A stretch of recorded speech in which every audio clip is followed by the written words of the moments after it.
We meet in an hour of change and challenge, in a decade of hope and fear, in an age of both knowledge and ignorance.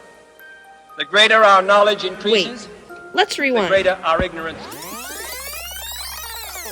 On October 4th, 1957, the USSR launched the first artificial satellite, Sputnik 1. This is the satellite that began what is known as the space race.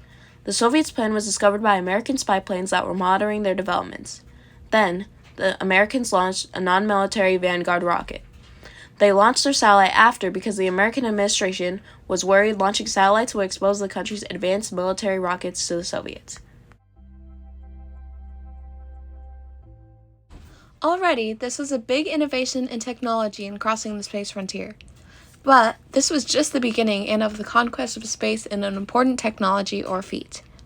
Today, we will travel through time to see how space exploration evolved over the years of the Cold War and the things we got from what is known as the space race. Now, we will begin countdown into this adventure through time.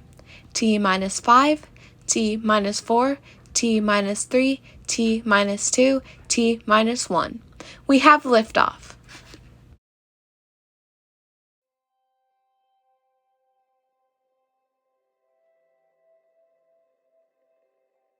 After the first event of the space race, Sputnik 1, the Soviets launched Sputnik 2.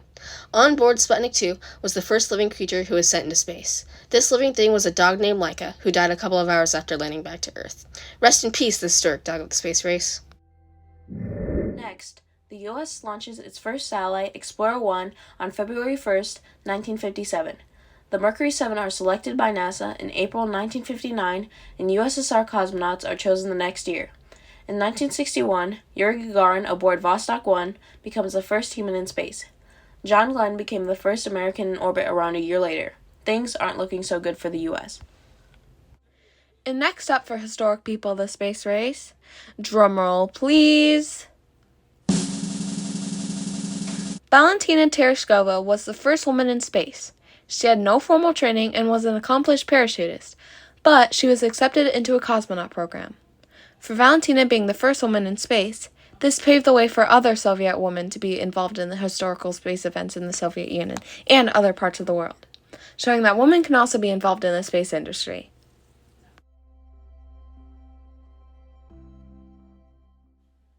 Now, back to our previous program. The USSR launches the first group spacecraft. This means that there are multiple people on the spacecraft. Then, Alexei Leonov of the USSR takes the first spacewalk. Not too long after that, the first U.S. group spacecraft and the first U.S. spacewalk occurred. Then, the U.S. has the first orbital rendezvous. This means that two spacecrafts were orbiting next or close to each other and at the same speed. The USSR has the first soft moon landing. This means that there were no people aboard the ship.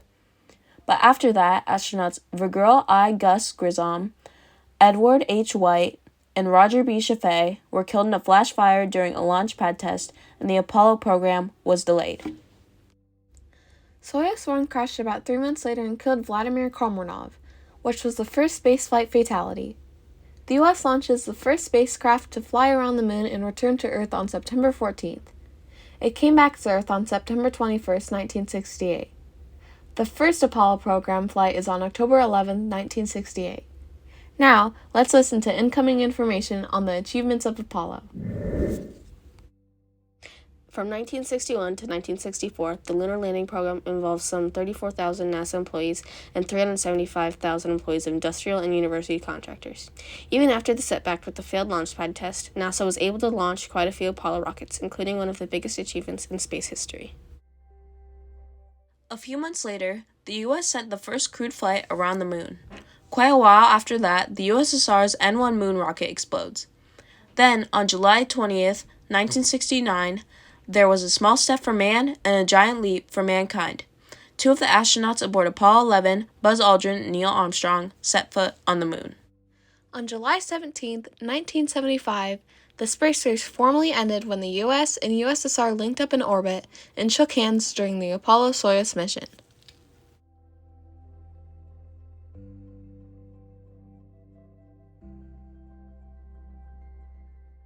The space race sprung from the Cold War, where the US and USSR competed to see which was better economically, scientifically, and politically. They had made a lot of ballistic missiles during the Cold War, which helped them along when making and launching rockets and satellites. Though the space race has long since ended, many of its achievements have helped the future. During the space race, many other frontiers were crossed. President Dwight Eisenhower signed off on the creation of NASA and advanced the development of the United States space program. President John F. Kennedy expanded the space program and pushed the idea of landing a man on the moon, which was successful. Rocket to the Moon by Don Brown states, Neil Armstrong became the first Earthling to step foot onto another celestial body. New physical frontiers were also crossed, such as space and, of course, the moon. And finally, social frontiers were crossed as well, with Soviet Valentina Tereshkova being the first woman into space. Neil Armstrong, Michael Collins, and Edwin Buzz Aldrin Jr. were the Apollo 11 astronauts who accomplished the mission on the moon. And of course, the most important achievement was when Alan Shepard played golf on the moon on February 2nd, 1971. Advances in science were made, like how to send people, animals, and spacecrafts into space. Also, the idea to have a war in a different way, innovation instead of violence. Forms of communication via satellites like GPS, weather, and high-definition TV came about because of the space race. Medical image processing used for radiography and CAT scans were born from NASA's deep space imagery and photography. Technology like portable computer and mouse, wireless headsets, and even the ballpoint pen came from the amazing innovation of that time. These are all examples of idea frontiers crossed during the space race.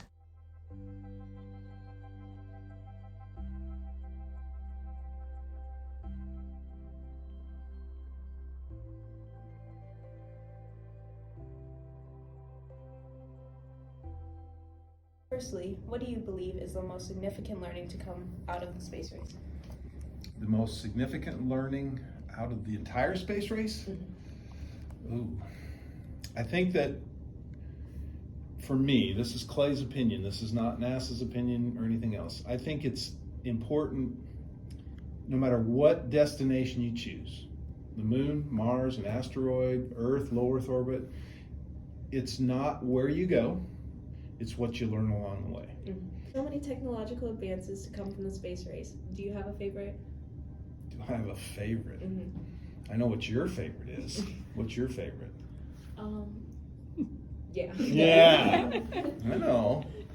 What's my favorite technological advance from the space program? Ooh, gosh, I don't think anyone's ever asked me that. And that's a difficult question. I guess I would have to say, and this is kind of selfish, is the technological advance that let me go outside the space station into the vacuum of space in a spacesuit and do work. What do you think the future of space exploration holds? Oh man, you guys should be so exciting. Space is cool again, right? SpaceX, Blue Origin, Virgin Galactic, Axiom Space. You got companies doing amazing things. You got all sorts of people launching rockets, and that's a good thing, because that means that we're gonna get smarter, get better, develop better tech, and you guys are at the age where you're gonna be working in that world and filling those roles. So yes, many frontiers were crossed during the important event of the Cold War and the space race.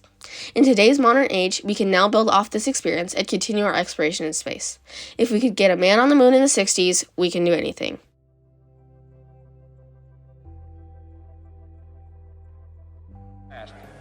How far and how fast we have come. But condense, if you will,